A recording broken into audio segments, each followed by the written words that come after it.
नमस्कार,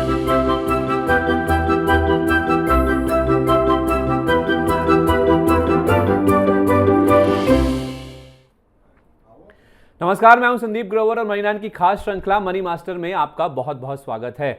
हमारी इस खास श्रृंखला में हम बाजार के दिग्गज मार्केट एक्सपर्ट से चर्चा करते हैं और उनसे ये जानते हैं कि शेयर बाजार में आपको अपनी निवेश की रणनीति कैसे बनानी चाहिए जिससे आपको मुनाफा कमाने में मदद मिले। चार्ट्स पर उभरती रेखाएं क्या बता सकती हैं कि बाजार में कब तेजी या गिरावट आने वाली है? क्या बाजार की एक कैंडल से ये पता चल सकता है कि निवेशकों के मन में क्या चल रहा है? क्या बाजार के इतिहास की रोशनी में भविष्य के अनुमान लगाए जा सकते हैं? ये सब कुछ संभव है टेक्निकल एनालिसिस की दुनिया में, और इसी दुनिया की एबीसीडी सिखाने के लिए मनी मास्टर की श्रृंखला में आज जो एक्सपर्ट हमारे साथ जुड़ रहे हैं वो है रेलिगेयर ब्रोकिंग के वीपी रिसर्च अजीत मिश्रा जी। आपको बता दें कि अजीत मिश्रा जी का शेयर बाजार में 17 साल से ज्यादा का अनुभव है और इनकी बाजार के उन एक्सपर्ट्स में गिनती होती है जो बाजार को चार्ट्स के माध्यम से पढ़ने में महारत हासिल कर चुके हैं। तो चलिए चार्ट्स की दुनिया को या बेसिक्स ऑफ टेक्निकल एनालिसिस को समझते हैं आज के शो में। अजीत सर, मनी मास्टर की श्रृंखला में आपका बहुत बहुत स्वागत है। धन्यवाद अपना कीमती समय देने के लिए।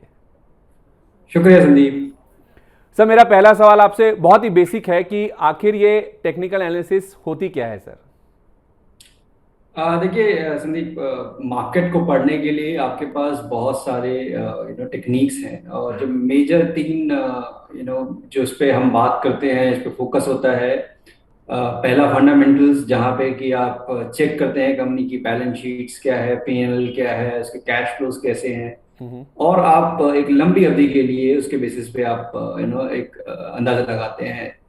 सेकंड आता है टेक्निकल एनालिसिस। तो अगर आप किसी भी चीज को, मैं इसके लिए बहुत क्लियरली बोल रहा हूँ, किसी भी चीज को जिसको आप प्राइस फॉर्म में प्लॉट कर सकते हैं, एक ग्राफ फॉर्म में प्लॉट कर सकते हैं, उसको एनालाइज करके एक अंदाजा लगाना कि किस तरीके की पॉसिबिलिटी मूव की हो सकती है आने वाले टाइम पे, ये टेक्निकल एनालिसिस है। तो इसमें चाहे कोई इंडेक्स हो, इसमें चाहे कोई कमोडिटी हो, इसमें चाहे करेंसी हो, चाहे इक्विटी हो, कोई भी इंस्ट्रूमेंट जिसको हम प्राइस को इसको प्लॉट कर सकते हैं ग्राफिकल फॉर्मेट में, उसको रीड करके एनालाइज करके बताना। और सबसे इम्पोर्टेंट ये देखिए, एक मिसकंसेप्शन है लोगों के दिमाग में कि ये एक भविष्य के बारे में बताने की जैसी चीजें हैं। तो बेसिकली कुछ सेट पैटर्न्स होते हैं जिसको एक टेक्निकल एनालिस्ट रीड करता है और उसके बेसिस पे एक अजम्पशन लगाते हैं कि ये एक पॉसिबिलिटी है कि इस तरीके का मूव हो सकता है आने वाले फ्यूचर में, कंसिडरिंग कि पास्ट में जब ऐसा हुआ था तो इस तरीके की चीजें हुई थी। तो ये एक बेसिक प्रमाइस है टेक्निकल एनालिसिस का। देन वी हैव डेरिवेटिव्स, जहां पे कि आप देखते हैं कि ऑप्शंस, फ्यूचर एंड ऑप्शंस के डेटा के बेसिस पे आप एनालाइज करते हैं। तो technical analysis in a very simple term कि प्राइस को एक ग्राफिकल फॉर्म में रीड करना ही टेक्निकल एनालिसिस है। ठीक है, तो किसी भी कमोडिटी के, इक्विटी के, करेंसी के या किसी भी इंडेक्स के अगर आप प्राइजेस को एक ग्राफिकल फॉर्म में या एक चार्ट के फॉर्म में अगर स्टडी कर सकते हैं तो उसे आप टेक्निकल एनालिसिस कह सकते हैं। बहुत ही सिंपल आसान शब्दों में टेक्निकल एनालिसिस हमें अजीत साहब ने समझाया। सर, टेक्निकल एनालिसिस किस तरह के सौदों के लिए सबसे बेहतर है? क्या ये ट्रेडिंग के लिए बेहतर है, स्विंग कॉल्स के लिए, या तो फिर लॉन्ग टर्म इन्वेस्टिंग के लिए सबसे अच्छा है? देखिए संदीप, यहाँ पे क्योंकि मैं काफी टाइम से इस चीज को प्रैक्टिस कर रहा हूँ और इनिशियली जब इसके इजाद हुई थी, या फिर कह लीजिए कि बात जब टेक्निकल एनालिसिस की शुरुआत से जब हम बात करते आ रहे हैं, तो कहीं ना कहीं इसका एक नोशन जुड़ा हुआ है कि बिल्कुल शॉर्ट टर्म ट्रेडिंग, इसको बिल्कुल छोटी अवधि का नजरिया है, उसको फॉलो करना चाहिए।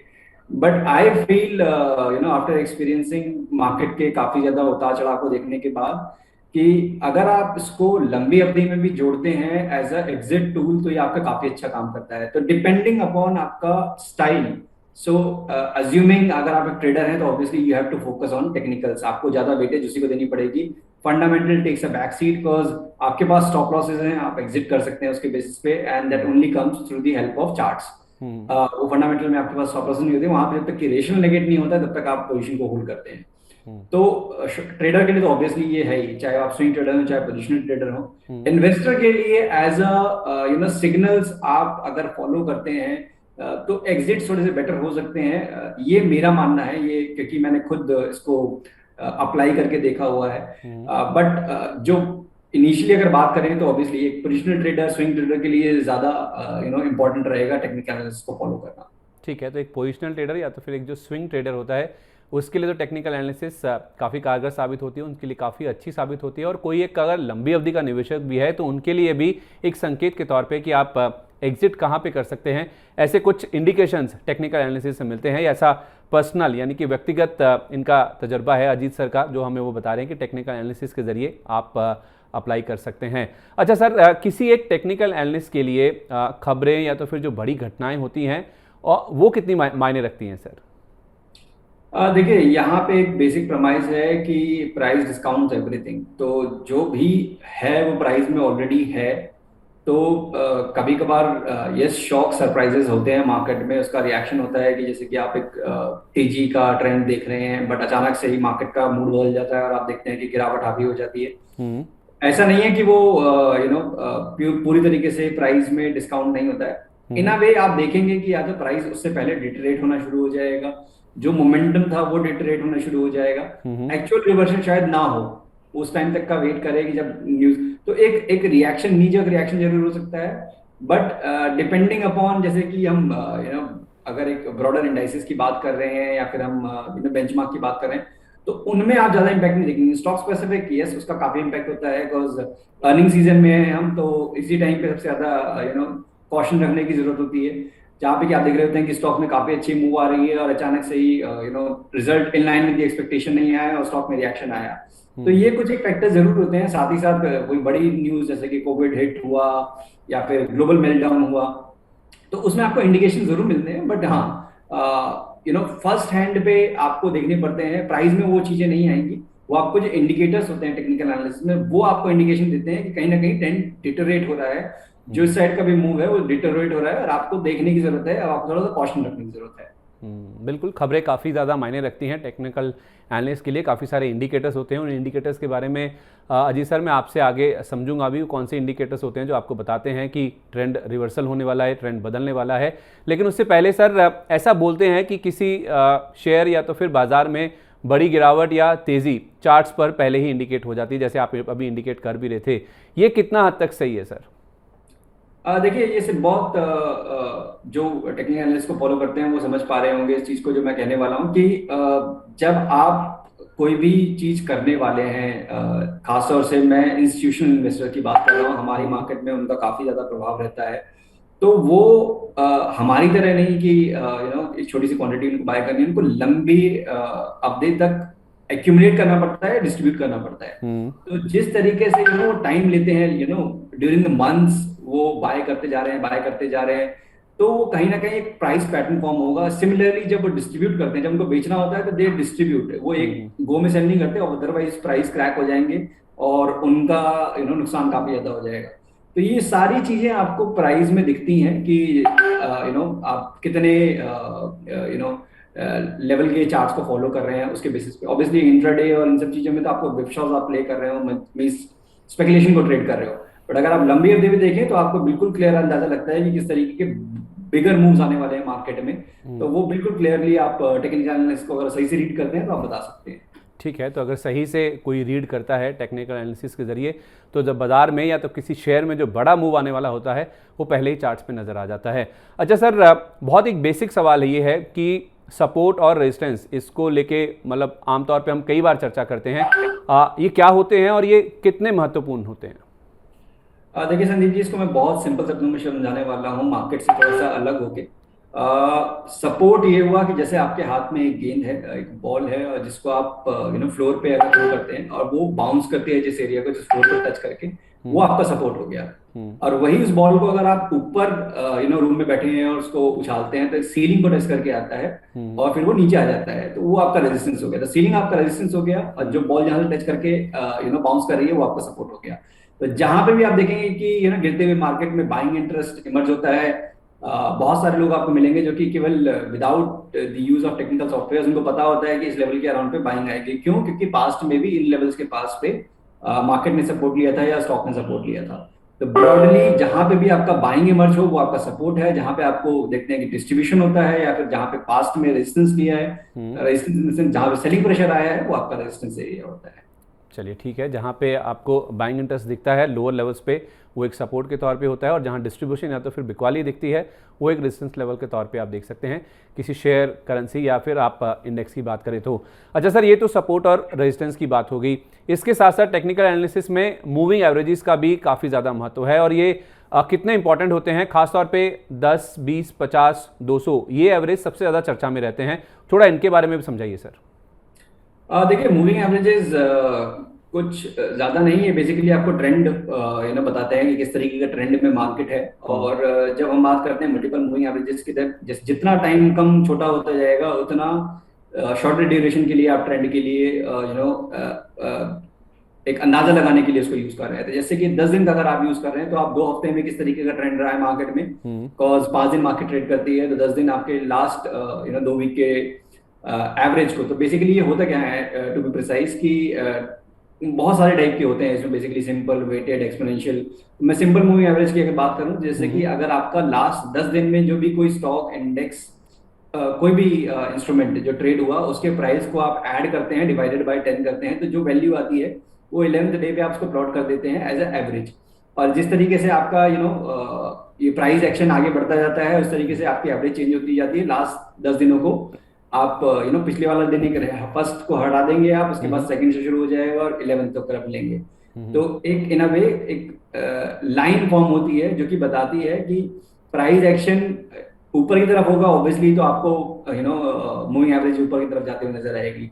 यहाँ पे आप देखेंगे एक रेंज में ट्रेड कर रहा है तो आपको मूविंग एवरेज फ्लैट होते हुए नजर आएंगे। जहीं पे आप देखेंगे कि प्राइस में अब नीचे गिरावट की तरफ आनी शुरू हो गई है, तो ये भी आपको एक उसी तरीके के सिग्नल देगा।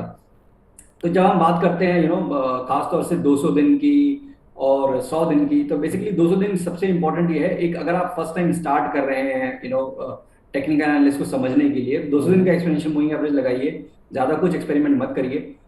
जो भी स्टॉक इसके नीचे ट्रेड कर रहा है उसको आपको अवॉइड करना है अगर आप शॉर्ट टर्म ट्रेडिंग के लिए देख रहे हैं। तो ये आपको एक फर्स्ट बेसिक पता होना चाहिए, specially when it comes to short term trading. और डेली चार्ट पे आपको 200 दिन का एक एक्सपोनेंशियल मूविंग एवरेज लगाना है। जब तक कि स्टॉक उसके ऊपर है, तो ये 200 दिन दिखाता क्या है कि लॉन्ग टर्म में किस तरीके का ट्रेंड रहा है स्टॉक का। तो अगर जिसका लॉन्ग टर्म में पिछले 1 साल में अगर आप किसी ने स्टॉक लिया है और नुकसान में है, तो वो 200 दिन के एक्सपोनेंशियल मूविंग एवरेज के नीचे रहेगा। तो जब भी प्राइस एक्शन दोबारा से उस लेवल के पास आएगा तो वहां पे सेलिंग प्रेशर देखने को मिलेगा। तो इसके लिए हम कहते हैं कि जब भी 200 दिन के एक्सपोनेंशियल के एवरेज के ऊपर है और मूविंग एवरेजेस भी आपका ऊपर की तरफ इंडिकेट कर रही हैं, तभी आप उसको लॉन्ग के लिए देखिए अगर शॉर्ट टर्म ट्रेडिंग के लिए देख रहे हैं। सिमिलरली इन्वेस्टर्स भी उस तरीके से यूज करते हैं इसको कि अगर मार्केट की गिरावट में उनके शेयर में कितना गिरावट आई, किस क्वांटम में गिरावट आई, क्या वो अपने लॉन्ग टर्म एवरेजेस के नीचे गए कि नहीं गए, तो ये सारे फैक्टर बेसिकली डिसाइसिव होते हैं एक ट्रेडर और एक इन्वेस्टर के लिए। तो बट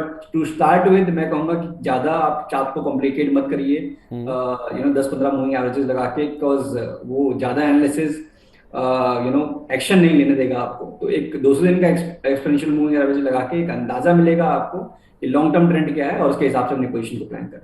ठीक है, तो आप कह रहे हैं कि कोई भी अगर नए तौर पे अगर टेक्निकल एनालिसिस की शुरुआत कर रहा है तो 200 दिन का जो एवरेज है, 200 दिन का जो एक्सपोनेंशियल मूविंग एवरेज जिसे हम 200 DMA भी कहते हैं, वो 1 साल के जो एवरेज प्राइसेस हैं उसको इंडिकेट करता है। जो स्टॉक्स उस लेवल के नीचे हैं उनको आपको जनरली अवॉइड करना चाहिए अगर आप छोटी अवधि के लिए ट्रेडिंग के तौर पर शुरुआत कर रहे हैं। उनके ऊपर जो स्टॉक्स हैं उनके लिए आप देख सकते हैं कि आप ट्रेडिंग की शुरुआत उनमें कर सकते हैं। एक बड़ा इंडिकेटर है जो कि दर्शाता है कि आपको किन स्टॉक्स में ट्रेडिंग कर सकते हैं आप और किन को आपको अवॉइड करना चाहिए, ताकि आपका जो घाटा है वो कहीं ना कहीं मिनिमाइज हो जाए या तो फिर पूरी तरह से एलिमिनेट हो सके। सर, हमने सपोर्ट रेजिस्टेंस भी समझ लिए, आपने हमें जो मूविंग एवरेज हैं वो भी बता दी और खासतौर पे जो 200 DMA का इंपॉर्टेंस है वो भी हमने जान लिया। आपने बीच में डेली चार्ट्स की बात करी थी। इनफैक्ट मैं आपसे चार्ट्स को लेके एक सवाल लेना चाह रहा था कि वैसे तो सर कई तरह के चार्ट्स होते हैं जिसमें कैंडलस्टिक चार्ट पैटर्न्स होते हैं, बार चार्ट्स होते हैं, लाइन चार्ट्स होते हैं, लेकिन इनमें सर अंतर क्या होता है? ये जो तीनों तरह के चार्ट्स की मैंने बात करी, और कौन से चार्ट्स सबसे ज़्यादा उपयोगी होते हैं आपके हिसाब से? तो देखिए यहाँ पे संदीप जी बड़ा एक हाइपोथेटिकल चीज है, बिकॉज मैं कैंडलस्टिक को यूज करता हूँ और बाहर अगर आप देखेंगे तो यूएस और ज्यादातर मार्केट में जो भी ज्यादा एनालिस्ट होते हैं वो आपको बार चार्ट यूज करते हुए नजर आएंगे। लाइन चार्ट तो बेसिकली इन सिंपल वे जो भी क्लोजिंग्स होती हैं स्टॉक की, उसको भी केवल अगर आप एक डॉट डॉट करके उसको एक किसी भी ग्राफ पे प्लॉट कर लें, किसी नॉर्मल ग्राफ पे भी आप प्लॉट कर लेंगे और उसको केवल क्लोजेस को ऐड कर देंगे तो एक लाइन जो बन के आएगी वो आपका लाइन चार्ट होगा। उसमें केवल और केवल आपका क्लोज कंसिडर किया अच्छा। जाता है। But both in bar and candlestick आपका ओपन, हाई, लो, क्लोज, ये चारों ही चीज इंपॉर्टेंस रखती है। और कैंडलस्टिक का मेरा यूज करने का सबसे बड़ा इंपॉर्टेंट रीजन ये है क्योंकि यहाँ पे आपको ना केवल ओवरऑल चार्ट पैटर्न की जरूरत नहीं है, आपको शॉर्टर ड्यूरेशन पे एक कैंडल, दो कैंडल या फिर 5 कैंडल, 10 कैंडल का एक कॉम्बिनेशन देख के भी आप एक अंदाजा लगा सकते हैं कि किस तरीके का ट्रेंड होने वाला है, जब तक कि एक ब्रॉडर ट्रेंड इमर्ज नहीं हुआ हो। तो कैंडलस्टिक आपको एक साइड में अब मैं कह सकता हूं इस तरीके से कि एक अंदाजा देता है कि जब तक कि कोई एक ट्रेंड नहीं है, जब तक कि कोई एक क्लियर पैटर्न नहीं है, कोई मेजर कोई सिग्नल नहीं है, तब तक आप इसको भी फॉलो करके ट्रेडिंग कर सकते हैं। तो कैंडलस्टिक में जैसे मैंने बताया कि ओपन, हाई, लो, क्लोज, ये चारों ही चीजें इंपॉर्टेंट होती हैं। और ऑब्वियसली कलर्स, इट डिपेंड्स कि आप किस तरीके से आप उसमें उसको प्लान करते हैं चार्ट को। तो ग्रीन जो आप देखते होंगे कहीं पे भी, अगर वेबसाइट पे आप चेक कर रहे हैं या फिर सॉफ्टवेयर में चेक कर रहे हैं, तो ग्रीन कैंडल्स मीन्स कि स्टॉक नीचे खुला और पॉजिटिव बंद हुआ, और वहीं पे रेड कैंडल मीन्स कि स्टॉक ऊपर खुला था ड्यूरिंग द डे और लास्ट में एंड में नेगेटिव पे बंद हुआ। तो इनके बहुत सारे कॉम्बिनेशंस होते हैं जिनको यूज करके आप एक एनालाइज कर सकते हैं इन अ शॉर्टर ड्यूरेशन ऑल्सो, कि बिल्कुल एक दिन में या 2 दिन में किस तरीके का मूव होने वाला है मार्केट में। ठीक है, तो कैंडलस्टिक चार्ट पैटर्न्स जो कि भारत में ज़्यादातर, और अजीत सर भी जैसे कह रहे हैं कि वो इस्तेमाल करते हैं, जो बार चार्ट्स हैं वो यूएस में इस्तेमाल होते हैं, और जो लाइन चार्ट होते हैं वो केवल जो क्लोजिंग भाव होते हैं उनकी अगर आप जोड़ दें उनको, तो जो लाइन बनती है उसको लाइन चार्ट कहते हैं। लेकिन ये जो कैंडलस्टिक्स और जो बार चार्ट्स होते हैं उसमें ओपन, हाई, लो, क्लोज, ये चारों चीज़ें आपको दिखाई देती हैं, और ये बहुत इंपॉर्टेंट होती हैं टेक्निकल एनालिसिस के लिहाज से, जैसा हमें अजीत सर समझा रहे हैं। सर, एक बहुत ही फेमस कह सकते हैं कि एक विषय है जिसे हम फिबोनाची या कुछ लोग फिबोनाकी भी बोलते हैं। ये जो फिबोनाकी रिट्रेसमेंट है, ये टेक्निकल एनालिसिस की दुनिया में बहुत फेमस टर्म है, तो ये कितना महत्वपूर्ण है, और थोड़ा इसके बारे में हमारे दर्शकों को समझाइए। देखिए, ये जैसे कि हम मार्केट में बात करते हैं कि मार्केट कभी भी एक डायरेक्शन में ट्रेड नहीं करता, एक ट्रेंड होता है। ट्रेंड में आपको गिरावट भी आएगी, फिर ऊपर जाएगा, और इसी तरीके से बेसिकली एक वेव फॉर्म में मार्केट ट्रेड करता है, चाहे वो तेजी में हो, चाहे वो मंदी में हो, चाहे वो रेंज में हो। तो फिबोनाची आपको एक रिट्रेसमेंट्स या फिर एक्सटेंशन, 2 तरीके से आप इसको लगा सकते हैं। एक इंडिकेटर है जो बेसिकली आपको बताता है कि जो पहला लाइन ऑफ सपोर्ट क्या होगा, डिपेंडिंग कि जब पास्ट में ये पूरा मूव हुआ था, लेट्स से कि आप 18,600 पे हैं इंडेक्स में और 15,200 का जो लो बनाया निफ्टी ने, तो अगर आप इस दोनों लेवल को जोड़कर एक फिबोनाची रिट्रेसमेंट प्लॉट करेंगे, तो आपको बताएगा वो कि पहला लेवल ऑफ रेजिस्टेंस मार्केट का जब वो रिकवरी दिखाएगा तो वो कहाँ पे फेस करेगा।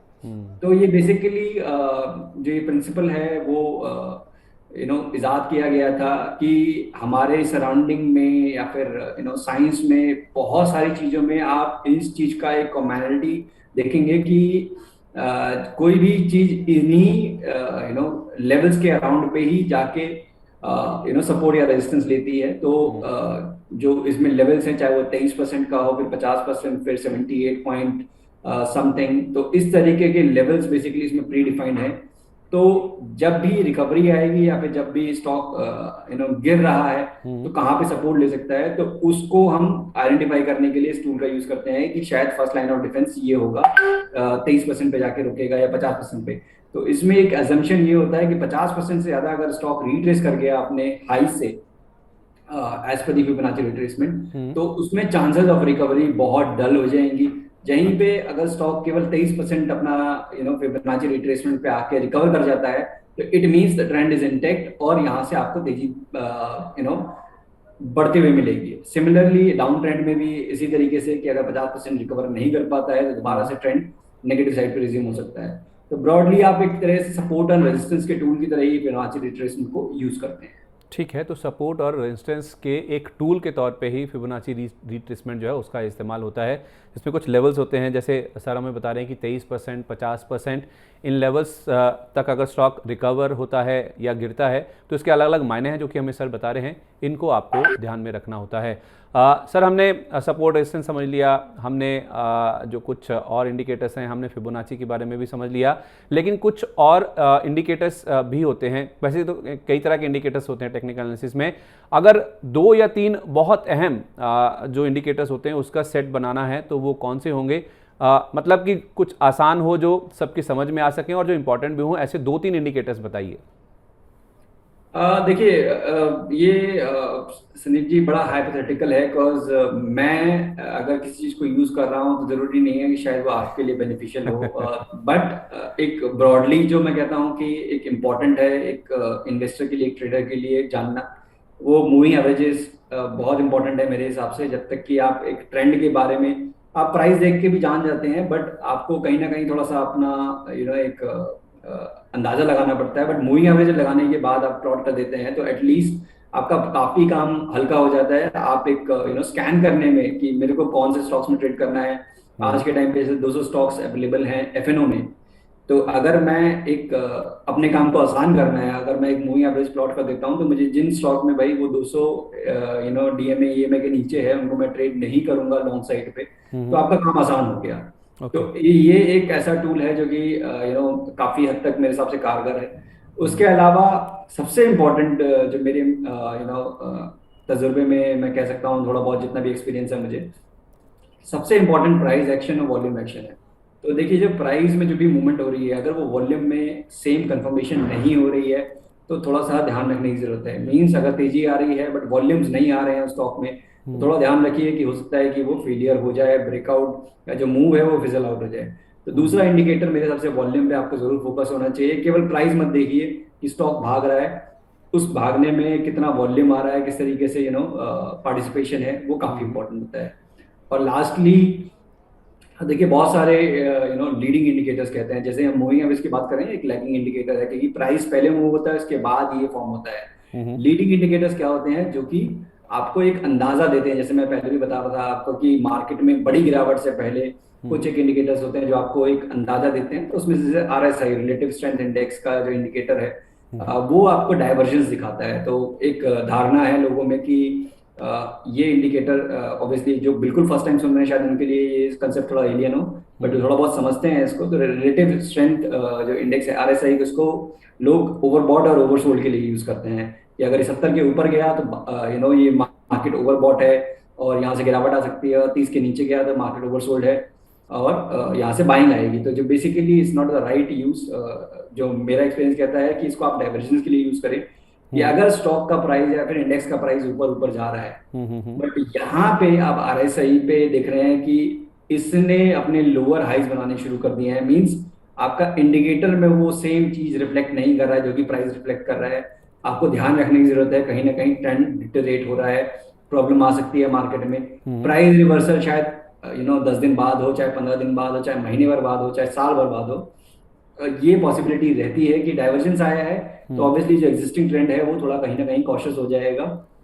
फिर उसके बाद हम यूजुअली क्या देखते हैं, या तो वो स्टॉक या इंडेक्स रेंज बाउंड हो जाता है या फिर वहां करेक्शन आती है, तो वो सेम ट्रेंड मेंटेन नहीं होता। उसके बाद फिर आप देखते हैं कि RSI भी सेम मूव को रिज्यूम कर लेती है। तो ये 3 इंडिकेटर टू स्टार्ट विद अगर आप करते हैं तो। बट अगेन मैं ये बोलूंगा जो मैंने शुरुआत में बोला कि इट्स वेरी हाइपोथेटिकल, जो मुझे समझ आता है, जो मेरे लिए काम करता है, जरूरी नहीं है आपके लिए काम करे। तो आपको हिट एंड ट्रायल देखना है कि किस तरीके से आपको क्या चीज सूट करती है, आपके ट्रेडिंग स्टाइल में क्या इंपॉर्टेंट है, क्योंकि लाखों इंडिकेटर हैं हमारे पास when it comes technical analysis. तो आपको ट्रेडिंग स्टाइल में क्या चीजें चाहिए सपोर्ट करने के लिए, वो इंपॉर्टेंट है।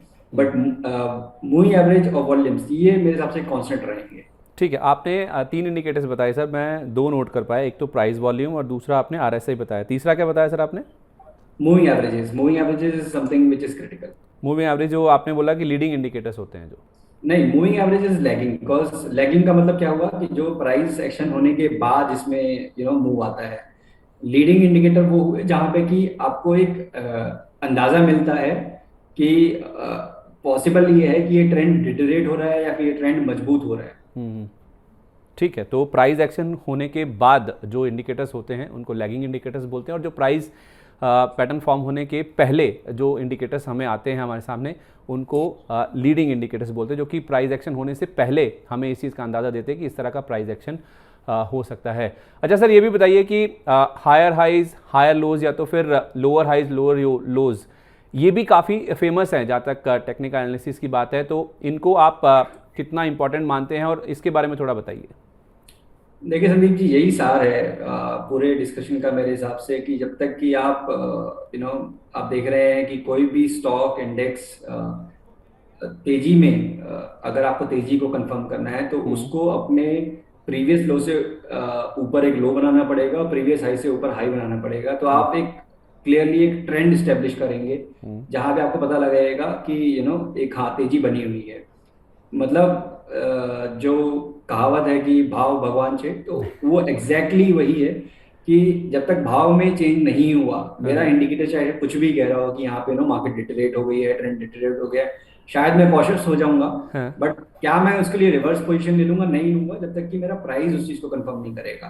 तो जब तक कि ये ट्रेंड इंटैक्ट है, चाहे वो ऊपर का है चाहे नीचे का हो, आपको उसी डायरेक्शन में चलना है। मैं लाइव एग्जांपल के साथ समझा देता हूँ आपको। ये हम जब गिरावट देख रहे हैं इंडेक्स में, निफ्टी में गिरावट देख रहे हैं 18,600 के बाद जो रिकॉर्ड हाई बना था, उसके बाद से मार्केट में गिरावट देख रहे हैं। तो अगर 18,600 के बाद जो मार्केट में निफ्टी में जो नेक्स्ट हाई बना था, जो काफी डिसाइसिव हाई बना था, वो जनवरी में बना था करीब 18,350 के अराउंड पे। और उससे पहले बीच में एक जो लो बना था वो करीब 16,400 के अराउंड पे बना था इन द मंथ ऑफ दिसंबर। उसके बाद फिर मार्केट ने जब जनवरी के हाई के बाद 18,350 के हाई के बाद जो नेक्स्ट लो बनाया, वो उसने बनाया करीब 15,670 के अराउंड पे इन द मंथ ऑफ मार्च।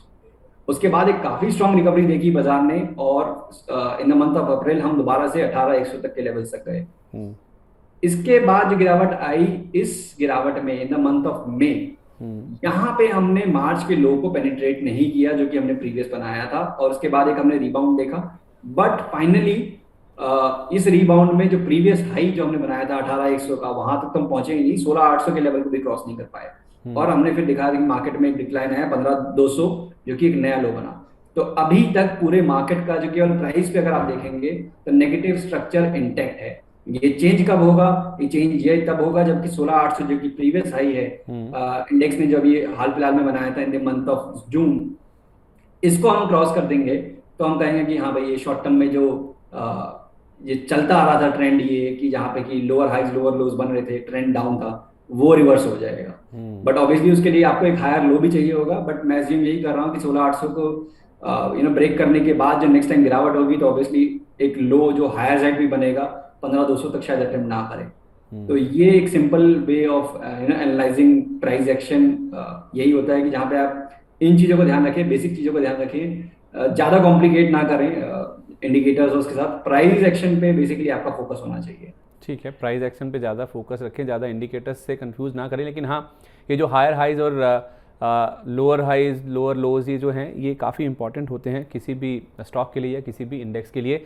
और इसी से ही सर कहीं ना कहीं ये जो ट्रेंड लाइन्स हैं जो कि टेक्निकल एनालिसिस में काफ़ी इंपॉर्टेंट होती है, उनकी भी शुरुआत होती है। तो टेक्निकल एनालिसिस की जो ABCD है वो ट्रेंड लाइन से कहीं ना कहीं शुरू होती है। सही ट्रेंड लाइन क्या उसी को मानते हैं जहां पर स्टॉक या कोई भी इंडेक्स या करेंसी या कमोडिटी मैक्सिमम टाइम आकर बाउंस करता है या तो फिर वहां से गिरता है?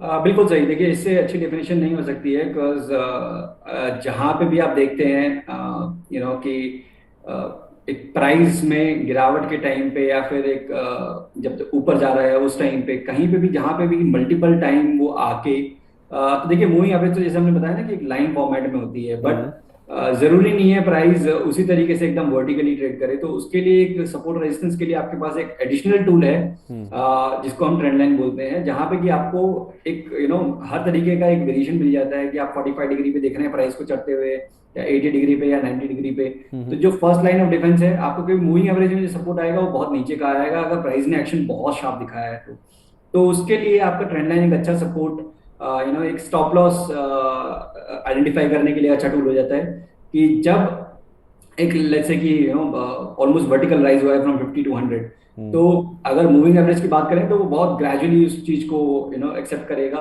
वो उसका स्टॉप लॉस अभी भी शायद 80 के अराउंड पे आके बनेगा, अगर आप मूविंग एवरेज के बेसिस पे स्टॉप लॉस लगा रहे हैं। तो उसको रिमूव करने के लिए उस चैलेंज को हम एक ट्रेंड लाइन अगर ड्रॉ करते हैं, तो वो एक दिखाएगा कि 90 के एंगल पे बेसिकली ये प्राइस राइज हुआ है। तो अगर ये इस एंगल को ब्रीच करेगा, इस लाइन को ब्रीच करेगा, तो इट मीन्स जो मोमेंटम था जिसके वजह से बढ़ रहा था वो विजल आउट हो गया और आपको निकलना चाहिए। तो ट्रेंड लाइन बेसिकली एक kind of support resistance tool, जो कि आपको अंदाजा देता है, बेटर अंदाजा देता है in comparison to moving averages, अगर आपके स्टॉक में कोई प्राइस एक्शन बहुत शार्प या फिर एक बहुत कम टाइम में हुआ है। तो ठीक है, तो आप कह रहे हैं कि ट्रेंड लाइन भी हमें सपोर्ट और रेजिस्टेंस के बारे में बताता है, मूविंग एवरेजेस भी हमें सपोर्ट और रेजिस्टेंस के बारे में बताते हैं, लेकिन ट्रेंड लाइन एक बेटर टूल है, एक अच्छा इंडिकेटर है जहाँ तक मूविंग एवरेज की बात है, स्पेशली उन केसेस में जब किसी शेयर या किसी इंडेक्स या किसी कमोडिटी में बहुत शार्प मूव्स आते हैं, बहुत छोटी अवधि में बहुत ऊपर या नीचे की ओर मूव आते हैं। तो उस केस में जो ट्रेंड लाइन है वो आपको फिर सपोर्ट या तो फिर रेजिस्टेंस ढूंढने में या आइडेंटिफाई करने में ज़्यादा बेहतर मदद करते हैं as compare to moving averages. मैं सही समझाऊं सर? बिल्कुल बिल्कुल। ठीक है। सर आपने हमें प्राइस वॉल्यूम के बारे में भी बताया था कि प्राइस वॉल्यूम के बारे में भी देखना चाहिए। वॉल्यूम्स पे ऊपर अगर आप थोड़ा सा स्ट्रेस दे के समझा पाएँ कि वॉल्यूम्स कितने ज़्यादा मायने रखते हैं टेक्निकल एनालिसिस की जहाँ तक बात है, क्योंकि हम पास्ट का जो ट्रेंड है, जो पास्ट का जो प्राइस एक्शन है, उसके बेसिस पे जो फ्यूचर में कुछ अंदाज़ा लगाने की कोशिश करते हैं कि किस तरह का प्राइस एक्शन आगे देखने को मिल सकता है। बिल्कुल, देखिए संदीप, जैसे मैंने बताया था कि प्राइस और वॉल्यूम दोनों का साथ होना जरूरी है। अगर साथ नहीं है तो इट मीन्स कहीं ना कहीं कोई प्रॉब्लम है। और जैसे कि हम एक एग्जांपल के थ्रू समझें कि एक स्टॉक जो कि काफी अच्छे मूव के बाद अब प्रॉफिट टेकिंग दिख रही है, और अज्यूमिंग कि 80 का जोन था जहां से कि दोबारा से इसने छलांग लगाई थी 100 तक के लेवल के लिए। तो अगर ये 80 पे आता है जहां से इसने बहुत अच्छी रेंज दिखाई थी, और वहां पे वॉल्यूम्स आपको नहीं दिखते हैं आते हुए, मतलब रुकता है स्टॉक बट वॉल्यूम्स नहीं आते हैं, यहाँ पे बाइंग इंटरेस्ट नहीं होता है, इट मीन्स बायर्स कंफर्टेबल नहीं है उस प्राइस पे। उनको लगता है कि शायद ये लेवल इस बार नहीं टिकेगा। तो जिस भी क्रिटिकल लेवल पे सपोर्ट या रेजिस्टेंस पे अगर आपको वॉल्यूम का सपोर्ट नहीं मिल रहा है, तो कहीं ना कहीं आप उसको कॉशन की तरह ही ट्रेड करेंगे। जैसे कि बहुत बार ऐसा होता है बहुत सारे ट्रेडर्स पूछते हैं कि सर ब्रेकआउट आया बट वो फेल क्यों हो गया। क्यों? क्योंकि इसके लिए फेल हो गया क्योंकि जिस तरीके का प्राइस एक्शन के साथ वॉल्यूम का जो पार्टिसिपेशन चाहिए था, जो लोगों का पार्टिसिपेशन चाहिए था, वो नहीं हुआ और उसकी वजह से फेलियर हुआ। तो पैटर्न फेलियर्स बेसिकली वॉल्यूम ना होने की वजह से ज्यादा होते हैं, कि जहाँ पे कि आप देखते हैं कि शायद उन लेवल्स पे इनको बाय करना जम नहीं रहा जिसने लास्ट टाइम पे उन्होंने देखा कि बाय किया था, बट उस तरीके की बाइंग आई नहीं। सिमिलरली शॉर्ट साइड पे भी। तो जब तक कि मेजर जो एरियाज हैं आपके रिवर्सल के, तो अगर वहां पे वॉल्यूम का पार्टिसिपेशन नहीं है, तो इट मींस उस चीज को रिलाय करना उस ट्रेंड को, वो थोड़ा सा गलत हो जाता है। तो वॉल्यूम को बेसिकली आप इस तरीके से मान के चलिए, किसी भी ट्रेंड को कंफर्मेशन के लिए अगर वो कंटिन्यू करेगा, तेजी कंटिन्यू करेगी, तो मेजर ब्रेकआउट के बाद आपका वॉल्यूम बढ़ना चाहिए। सिमिलरली डिक्लाइनिंग में जब वो गिर रहा है, तो फिर जब भी नया शॉर्टिंग पाइवट फॉर्म हो, तो उस टाइम पे डिक्लाइन के टाइम पे बढ़ना चाहिए। तभी आप ट्रेंड का रिज्यूम होते हुए देखेंगे, कंटिन्यू होते हुए देखेंगे, अदरवाइज चांसेस ऑफ रिवर्सल वो आपको दिखते हैं। ठीक है, तो कोई भी ट्रेंड जब आप एनालाइज करते हैं प्राइस पैटर्न का, तो उस पर रिलाई करने के लिए उसके प्राइजेस के साथ साथ वॉल्यूम्स का होना बहुत ही इंपॉर्टेंट है, चाहे वो ऊपर की ओर हो चाहे वो नीचे की ओर हो। तो उससे कहीं ना कहीं आप ये मान के चल सकते हैं कि जो ट्रेंड आप जिसे एनालाइज कर रहे हैं वो आगे चलते हुए बरकरार रहेगा या तो फिर नहीं रहेगा। अच्छा सर, आपसे बातचीत करते करते ही ये आपने एक टर्म यूज़ किया था ब्रेकआउट, और उसका जो ऑपोजिट है फिर ब्रेकडाउन, थोड़ा उसके बारे में समझा दीजिए। देखिए, ब्रेकआउट और ब्रेकडाउन कुछ नहीं, जस्ट कि अज्यूमिंग एक कोई भी स्टॉक है जो कि एक रेंज में ट्रेड कर रहा है, लेट्स से 80 से 100 के बीच में। तो अब अगर वो 100 के ऊपर जाता है तो हम उसको ब्रेकआउट कहते हैं, अगर वो 80 के नीचे आ जाएगा तो वो ब्रेकडाउन हो गया। तो ये बहुत सिंपल टर्म्स में कि एक रेंज का ईदर साइड ब्रेक, चाहे वो ऊपर जा रहा है तब, चाहे नीचे आ रहा है तब, इस तरीके से आप ब्रेकआउट और आपको उसको ब्रेकआउट को आप कहते हैं। ठीक है। सर, जब हमने शुरुआत करी थी तो आपने कहा था कि सबसे पहले कोई फंडामेंटल्स देखता है, बैलेंस शीट पढ़ता है, उसकी एनालिसिस करता है, फिर उसके बाद उसके टेक्निकल एनालिसिस वाला जो मूव है उसकी ओर बढ़ता है। तो उस लिहाज से टेक्नो फंडा भी क्या कोई एक विद्या है या कोई एक मनगढ़ंत शब्द ही है? आपको क्या लगता है सर, क्या टेक्निकल्स और फंडामेंटल्स दो अलग अलग विद्याएं हैं सर? देखिए, टेक्निक अलग है, बट जैसे मैंने बताया कि कॉम्बिनेशन में अगर आप यूज करते हैं तो आपके रिजल्ट्स अच्छे होते हैं इन कंपैरिजन टू अगर आप आइसोलेशन में रहते हैं। तो जैसे कि अगर मैं ये भूलते हुए कि ये स्टॉक पेनी स्टॉक है, यहाँ पे चैलेंजेस हैं, और मैं उसमें अपना चार्ट रीडिंग करके और कुछ ना कुछ एनालाइज करने की कोशिश करूँ, उसका कोई रिजल्ट नहीं निकलेगा। तो एटलीस्ट एक बेसिक पैरामीटर्स तो आपको पता होने चाहिए कि हाँ यार कंपनी कैसी है, और अगर आप वो भी नहीं तो एटलीस्ट कम से कम लिक्विडिटी यहाँ पे होनी चाहिए, वॉल्यूम्स होने चाहिए। और बेटर है कि जितना आप थोड़ा सा और ऐड कंपनी के बारे में जान लें, कि एटलीस्ट अगर आप नहीं जानते हैं, आप टू स्टार्ट विद, अगर आप समझ रहे हैं कि आपने शुरुआत की है मार्केट में और आप ज्यादा इसको फंडामेंटल एनालिसिस के बारे में नहीं जानते हैं, कंपनी के बारे में नहीं जानते हैं, तो जो टॉप 200 टॉप 100 उनमें ही आप अपने आप को रिस्ट्रिक्ट करिए, बिकॉज वहां पे एक्सचेंजेस ने आपका काम आसान कर दिया है कि जो भी क्वालिटी कंपनीज हैं वो रेगुलर इंटरवल पे चर्न होती रहती हैं, और उनके बेसिस पे आपको एक ठीक ठाक से लिस्ट ऑफ स्टॉक, देखिए वहां पे भी चैलेंजेस आते हैं। ऐसा नहीं है कि सारे ही स्टॉक जो 100 200 की लिस्ट में होंगे वो बहुत अच्छे होंगे या फिर फंडामेंटली बहुत साउंड होंगे। चैलेंजेस सब में आते हैं, but chances of going wrong completely वो नहीं होता है। जैसे कि अगर आप कोई भी रैंडम पेनी स्टॉक को उठा के जस्ट बिकॉज कि इसमें प्राइस एक्शन आ रहा है और आप उसमें बाय करना शुरू कर देते हैं, तो that's not the right strategy. तो अगर आप ये बेसिक फंडामेंटल, एटलीस्ट की कंपनी क्या करती है, एक मार्केट कैप कितना है उसका, ये थोड़ी सी चीजें अगर आप अपने एनालिसिस में ऐड करते हैं तो आप एक बेटर रिजल्ट, एक consistent result I would rather से। क्योंकि शॉर्ट टर्म में तो देखिए, जब मार्केट तेज होती है तो सब चीजें चलती हैं, सब चाहे वो कचरा भी क्यों ना हो, वहां पे भी आप देखते हैं मुंह आते हुए। बट जब भी मार्केट एक फेज में आती है कि हाँ भाई अब हाई टाइम है कि क्वालिटी को केवल अप्रोच करना है, तब आप देखते हैं कि उन तरीके के स्टॉक्स में जब मार्केट बढ़ भी रही होती है वहां पे गिरावट आ रही होती है। तो थोड़ा सा अगर आप इन चीजों को, हाइजीन को ऐड कर लेंगे, तो वो आपका एक कंसिस्टेंसी बनाने में, लॉन्ग टर्म में आपको सस्टेन करने में मार्केट में इजी हो जाएगा।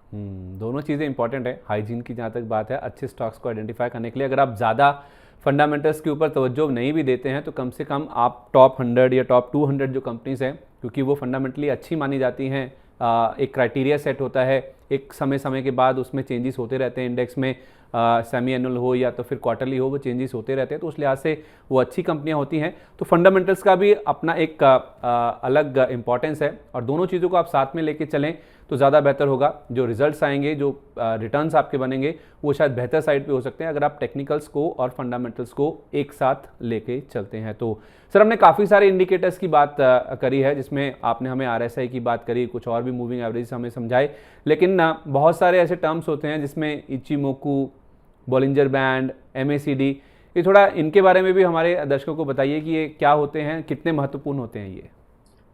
देखिए संदीप, जैसे मैं बता रहा था कि टू स्टार्ट विद, जब मैंने शुरुआत की थी तो मैं भी बहुत एक्सपेरिमेंट करता था बहुत सारे इंडिकेटर्स के, चाहे चाहे वो बॉलिंजर बैंड, चाहे इकोमोची चार्ट हो, चाहे वो MACD हो। आपको इंडिकेटर से ज्यादा आपको ये चीज कंफर्म होनी चाहिए कि आपका टाइम होराइजन क्या है। आप डे ट्रेडर हैं, आप एक पोजिशनल ट्रेडर हैं, उसके हिसाब से आप सेलेक्ट करेंगे। तो देखिए, जैसे जस्ट फॉर द एग्जांपल से कि जैसे बॉलिंजर बैंड उनके लिए हेल्पफुल है जो कि ढूंढते हैं कॉन्ट्रैक्शन, मींस जहां पे कि कंजेशन हुआ है प्राइस में, और उसके बाद फिर एक स्पर्ट, इधर साइड एक स्पर्ट देखने की पॉसिबिलिटी है। तो बॉलिंजर बैंड जब भी आप कंप्रेस हो जाएगा, एक बेसिकली बैंड होता है जो कि प्राइस एक्शन के दोनों साइड पे आपको दो लाइनें नजर आएंगी और एक मिडिल लाइन नजर आएगी जो कि स्टैंडर्ड डेविएशन को इंडिकेट करता है। तो जब भी ये बैंड नैरो होता है, तो कुछ लोग इसको एक ट्रेडिंग टेक्निक की तरह भी यूज करते हैं कि जब भी वो बैंड कंप्रेस हो जाएगा उसके बाद इधर साइड जो मूव आएगा वो काफी शार्प होगा। तो वॉलेटिलिटी को बेसिकली आप ट्रेड करते हैं using the Bollinger band. Similarly इकोमोची चार्ट्स जो होते हैं वो आपको सपोर्ट और रेजिस्टेंस बताते हैं कि ये जोन जो है वो रेजिस्टेंस का जोन है अगर प्राइस के ऊपर है, और उसके नीचे है, और अगर similarly vice versa in the case of support. और MACD इज लाइक सेम, जो मैंने बताया कि मूविंग एवरेजेस के कन्वर्जन डाइवर्जेंस के बारे में बताता है, but it's more important like rather knowing multiple आपको जो इंडिकेटर्स, आपको पहले अपने ट्रेडिंग स्टाइल को डिफाइन करना पड़ेगा और उसके हिसाब से फिर आप चूज करेंगे, आप सर्च करेंगे कि भाई मैं पोजीशन ट्रेडिंग में हेल्प करने वाला इंडिकेटर कौन सा है, फिर आप उस इंडिकेटर के बारे में पढ़ेंगे, आपको जमता है वो कि भाई हाँ ये मेरे को हेल्प कर रहा है मेरे चीजों को ईज करने में। बाकी तो देखिए मेन तो प्राइस एक्शन और वॉल्यूम ही है, ये सारी चीजें आपको कंफर्मेशन के लिए यूज होती हैं, चाहे चाहे मैं MACD की बात करूं, चाहे मैं RSI की बात करूं, ये केवल और केवल आपको कंफर्म करते हैं कि ट्रेंड में आपको बने रहना है या नहीं बने रहना है। बाकी सारा मेन काम प्राइस एक्शन का है और वॉल्यूम्स का है। ठीक है, तो प्राइस एक्शन और वॉल्यूम बहुत इंपॉर्टेंट है, बजाय इसके कि आप किसी MACD या किसी बॉलिंजर बैंड के ऊपर फोकस करें। सबसे पहली और सबसे महत्वपूर्ण बात तो ये है कि आप अपनी ट्रेडिंग स्टाइल जो है उसको आइडेंटिफाई करें कि आप किस तरह के ट्रेडर हैं जब आप टेक्निकल एनालिसिस का इस्तेमाल कर रहे हैं। क्या आप डे ट्रेडर हैं, पोजिशनल ट्रेडर हैं, स्विंग ट्रेडर हैं? तो अपना जो स्टाइल है पहले उसे आइडेंटिफाई कीजिए, और उसके बाद कई तरह के इंडिकेटर्स मौजूद हैं जो कि आपको कंफर्मेशन के लिए इस्तेमाल किए जा सकते हैं, उसके बारे में फिर आप पढ़ सकते हैं, लेकिन पहले अपनी जो ट्रेडिंग स्टाइल है उसको आप आइडेंटिफाई कीजिए। अच्छा सर, हमने टेक्निकल एनालिसिस के बारे में बहुत सारी बातचीत कर ली, थोड़ा बाजार के बारे में बताइए कि जो बाजार की दिशा है वो आपको फिलहाल कैसी नज़र आ रही है, अगर हम मध्यम या तो फिर लंबी अवधि के नज़रिए से देखें तो? हाँ, तो देखिए संदीप जी, जैसे एग्जाम्पल के टाइम पे ही मैंने बताया आपको कि अभी भी मार्केट में lower highs lower lows form हो रहे हैं, तो आई होप कि दर्शकों को भी इस चीज बहुत अच्छे से समझ आ गई होगी अब, कि जब तक कि 16,800 के लेवल जो कि हमने प्रीवियस हाई बनाया था इन दी मंथ ऑफ जून, जब तक हम उसको क्रॉस नहीं करते तब तक ये ट्रेंड रिवर्स नहीं होगा, शॉर्ट टर्म ट्रेंड रिवर्स नहीं होगा। तो बिल्कुल देखिए सिंपल है मार्केट को एनालाइज करना, ये होता है कि हम कॉम्प्लिकेट करते हैं चीजों को सो दैट कि ये बहुत ज्यादा वो लगे, बट सिंपलिसिटी के साथ अगर आप रीड करेंगे मार्केट को तो आपको अच्छे रिजल्ट्स मिलेंगे और खासतौर से आप एक्शन ले पाएंगे, दैट इज मोर इम्पोर्टेंट। तो मेरे हिसाब से तो देखिए 16,800 का लेवल इंपॉर्टेंट रहेगा, उसके ऊपर अगर आप जाते हैं तो मार्केट में शॉर्ट टर्म रिवर्सल होगा ट्रेंड का, मार्केट आपको 17,400 तक के लेवल्स के लिए भी दिख जाएगी, शायद उससे हायर 17,600 के लेवल्स भी आपको देखने को मिले एज पर दी ट्रेंड लाइन रेजिस्टेंस जो कि हमारा डेली चार्ट पे है। अगर आप टॉप पे जो तीनों हाईज हैं अगर उसको जोड़ देंगे एक लाइन के साथ तो आपको 17,600 17,800 तक के लेवल दिखाता है। तो बट फॉर टाइम भी मुझे लगता है 17,400 के लेवल्स आपको इंपॉर्टेंट रहेंगे। ये रिवर्स कब हो जाएगा? ये रिवर्स तब हो जाएगा जबकि प्रीवियस एरिया जहाँ पे कंसोलिडेट किया था निफ्टी ने करीब 16,200 250 के नीचे, फिर दोबारा से वहां पे आपको देखेंगे कि आप लैकलस्टर हो जाएगा बाजार, मींस डर हो जाएगा बाजार अगर आप 16,250 को पहले तोड़ देते हैं तो यहाँ पे इंपॉर्टेंट ये है मार्केट को 16,250 को होल्ड करना और 16,800 के ऊपर आप 17,400 तक के लिए वेट कर पाएंगे। ठीक है, तो जैसे सर ने हमें पहले भी बताया था हायर हाइज हायर लोज के बारे में, बहुत सिंपल रखिए वो कह रहे टेक्निकल एनालिसिस को। जो पिछला हाई था निफ्टी का जून महीने में जो बनाया था निफ्टी ने, वो 16,800 का था, वो लेवल आप पार होने देंगे तो फिर आपको समझ आएगा कि एक शॉर्ट टर्म जो ट्रेंड है वो कहीं ना कहीं रिवर्स होता हुआ दिखेगा, यानी कि निफ्टी जो है वो तेज़ी के ट्रेंड में छोटी अवधि के लिहाज से फिर से आता हुआ दिखेगा। वहीं नीचे में अगर आप देखें तो 16,200 250 ये लेवल्स के नीचे अगर निफ्टी जाता है तो फिर एक ट्रेंड नीचे की ओर रिवर्स होने के जो इंडिकेटर्स हैं वो कहीं ना कहीं समझ आएगा हमें, तो फिर जो निफ्टी की परफॉर्मेंस है वो थोड़ी सी डल या तो फिर लैकलस्टर होती हुई नजर आ सकती है। अच्छा सर, ये तो ब्रॉडली मार्केट्स की बात हो गई। अब अगर कुछ स्टॉक्स जो आपको चार्ट्स में काफ़ी मजबूत नज़र आ रहे हों और आप हमें ये भी बता सकें वो कौन से चार्ट्स पे देख के हम हमें बता रहे हैं मीडियम टू लॉन्ग टर्म के हिसाब से?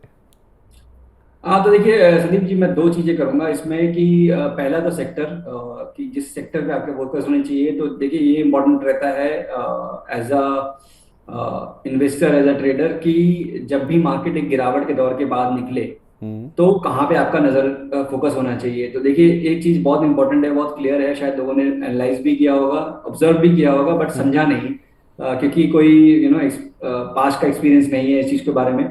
जब भी मार्केट में एक गिरावट का दौर आता है एक तेजी के बाद, तो हमेशा हमेशा एक नए सेक्टर नए लीडर्स होते हैं। इस बार हमने उस तरीके की परफॉर्मेंस ऑटो और FMCG सेक्टर में देखी है। जब मार्केट का गिरावट का दौर भी था तब भी ऑटो इंडेक्स काफी पॉजिटिव तेजी दिखा रहा था। यहाँ पे कि M&M, Maruti, hero मोटोको, Bajaj auto, across the board आपने बाइंग आते हुए देखी। उसमें से कुछ एक स्टॉक तो जैसे 40% तक के गेन्स भी दे चुके हैं, स्टॉक अपने रिकॉर्ड हाई पे है। तो जो इस तरीके के इंडिकेशन होते हैं कि जो मार्केट की गिरावट के बावजूद भी जो स्ट्रेंथ दिखा रहे हैं, तो आप मान के चलिए आपका फोकस एरिया वही होना चाहिए कि जब भी market next time trend reverse करेगी, जब यहाँ से मार्केट में इंडेक्स में तेजी आनी शुरू होगी हाँ। तो ये लीड करेंगे। तो आपका फोकस एरिया एक नैरो हो गया कि जो पहले ही लीड कर रहे हैं उनमें स्ट्रेंथ बनी रहेगी। आपको वो नहीं आइडेंटिफाई करना है कि जो कि चले नहीं है, बिल्कुल 52 वीक लो पे है, हम उसमें से कुछ निकाल के लेंगे। वो एक्चुअली में मार्केट उस तरीके से नहीं देखता है। मार्केट हमेशा जो अच्छा कर रहा है उसी को ही अप्रोच करता है। तो ऑटो, एफएमसीजी, बैंकिंग, फाइनेंशियल्स, ये तो बहुत क्लियर नजर आ ही रहे हैं। साथ ही साथ कुछ एक थीम्स जैसे कि हम कभी कभार देखते हैं कि केमिकल्स में काफी अच्छा इंटरेस्ट इमर्ज होते हुए एक अच्छी करेक्शन के बाद, और या फिर आप कुछ एक रियलिटी काउंटर्स हैं जहां पे कि आप काफी अच्छा इंटरेस्ट इमर्ज हो रहा है। तो ब्रॉडली आपको इन 4-5 थीम्स पे फोकस करना है। अगर आप मीडियम टू लॉन्ग टर्म की मैं अगर बात करूं तो आपका फोकस एरिया यही होना चाहिए। उसके बाद अगर कुछ चेंज होगा इन द थीम देन अभी तक तो यही इंडिकेशन है कि ये सारे सेक्टर्स आपको लीड करते हुए नजर आएंगे। स्टॉक्स की बात करें तो देखिए स्टॉक्स में लीडर्स के साथ रही है मारुति, एमएनएम, ये अभी भी अपने रिकॉर्ड हाइस के पास ही है और यहाँ पे अभी भी स्ट्रेंथ बनी हुई है। ये कोई ट्रेडिंग रिकमेंडेशन नहीं है, तो इसके लिए प्लीज अपने फाइनेंशियल एडवाइजर जरूर लीजिएगा। और सिमिलरली अगर मैं एफएमसीजी स्पेस में बात करूं तो आईटीसी काफी लंबे अंडर परफॉर्मेंस के बाद अब वो ऑलमोस्ट अपने रिकॉर्ड हाइस के पास आ चुका है। तो वहां मुझे लगता है कि आउट परफॉर्मेंस कंटिन्यू रहेगी। सिमिलरली एचयूएल, डाबर, यहाँ पे मुझे काफी ज्यादा स्ट्रेंथ नजर आ रही है एज पर वीकली और मंथली चार्ट्स। मैं बिल्कुल शॉर्ट टर्म पे ज्यादा फोकस करता नहीं हूँ, बिकॉज वो कहीं ना कहीं आप नॉइज को प्ले कर रहे होते हैं, बिकॉज कि एवरी डे आप कुछ डेवलपमेंट होते हुए नहीं देखते हैं, जस्ट एक नॉइज होती है जिसको आप देख रहे होते हैं चार्ट में डेवलप होते हुए। तो अगर आपका लंबी अवधि का नजरिया है थोड़ा सा मीडियम टू लॉन्ग टर्म, तो आपको लंबी अवधि की चार्ट देखनी चाहिए। वीकली, मंथली आप उस पर फोकस करें, ना कि डेली और इंट्राडे पे। ठीक है, तो वीकली और मंथली चार्ट्स पे आप फोकस करें। अगर आप मीडियम टू लॉन्गर टर्म का नज़रिया बाजार पे लेके चल रहे हैं, कुछ सेक्टर्स पहले आइडेंटिफाई कीजिए। इसमें हमें ऑटो की बात बताई गई, एफएमसीजी, बैंकिंग, केमिकल्स, रियलिटी, कुछ ऐसे सेक्टर्स हैं जो कि काफ़ी अच्छे परफॉर्म किए हैं। कुछ ऐसे स्टॉक्स भी आइडेंटिफाई आपको करने चाहिए जो कि खराब बाजार में भी, कमज़ोर बाजार में भी, जिन्होंने अपनी लीडरशिप पोजीशन इंटैक्ट करी है। जब इंडेक्स में फिर बाद में तेज़ी आएगी, यही स्टॉक्स हैं जो शायद लीड करते हुए दिखेंगे। और उसमें कुछ नाम हमें बताए भी हैं अजीत सर ने, जिसमें एमएनएम है, मारुति, आईटीसी, एचयूएल, डाबर, ये कुछ ऐसे स्टॉक्स हैं जो कि काफ़ी मजबूत नज़र आ रहे हैं लॉन्गर टर्म के लिए, यानी कि वीकली और मंथली चार्ट के लिहाज से। अजीत सर, आपका बहुत बहुत धन्यवाद। आज ये जो खास श्रृंखला है हमारी मनी मास्टर, उसमें आज हमारे साथ जुड़ने के लिए और हमारे दर्शकों को बहुत ही आसान तरीके से टेक्निकल एनालिसिस के बारे में समझाने के लिए। शुक्रिया संदीप। तो हमें पूरी उम्मीद है कि हमारी ये जो खास पेशकश है उससे दर्शकों को उनकी जो समझ है और सहज बनाने में हमारी जो श्रृंखला है मनी मास्टर, उससे उनको काफ़ी ज़्यादा मदद मिली होगी। और आज के लिए बस इतना ही। एक और एक्सपर्ट के साथ आपसे फिर मुलाकात होगी मनी मास्टर के अगले एपिसोड में। तब तक आप देखते रहिए मनी 9। नमस्कार।